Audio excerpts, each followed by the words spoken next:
Covid positive కేసుల సంఖ్య రోజురోజుకి పెరుగుతూ ఒక్కో దేశానికి విస్తరిస్తుండడం ప్రజల్లో ఆందోళన కలిగిస్తోంది.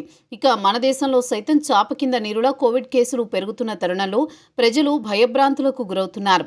ఈ క్రమంలోనే పూణేలోని నేషనల్ ఇన్స్టిట్యూట్ ఆఫ్ వైరాలజీ తాజా అధ్యయనంలో కరోనా కేసుల పెరుగుదలకి ఒమిక్రాన్కు చెందిన 4వ కొత్త సబ్ వేరియంట్లు ప్రధాన కారణమని గుర్తించారు.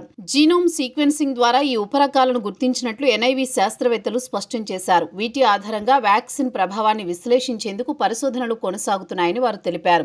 NIV director doctor Naveen Kumar వివరించిన ప్రకారం ఇప్పటి వరకు భారత్లో గుర్తించబడిన 4 కొత్త ఒమిక్రాన్ ఉపరకాలు ఏవంటే LF7, XFG, JN1.16, NB1.8.1. ఈ వేరియంట్లలో మొదట JN.1.16 ప్రభావం ఎక్కువగా కనిపించగా మే నెల నుంచి XFG వేరియంట్ వేగంగా వ్యాప్తి చెందినట్టు తేలింది.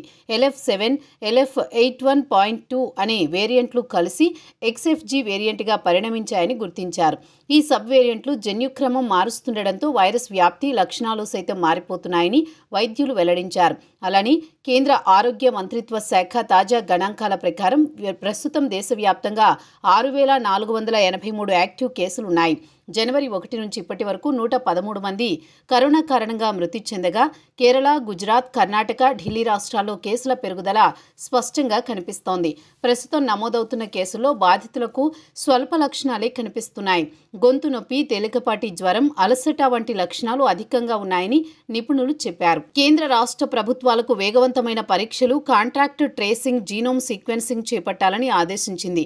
వలస కార్మికులు, వృద్ధులు, దీర్ఘకాలిక రోగులతో బాధపడేవారు జాగ్రత్తలు పాటించాలంటూ సూచనలిచ్చింది.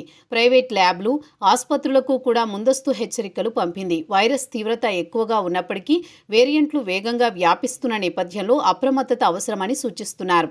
ప్రజలు మాస్కులు ధరించాలని, సామాజిక దూరం పాటించాలని కోరుతున్నారు. అవసరమైతే బూస్టర్ డోసులు తీసుకోవాలని తెలిపారు.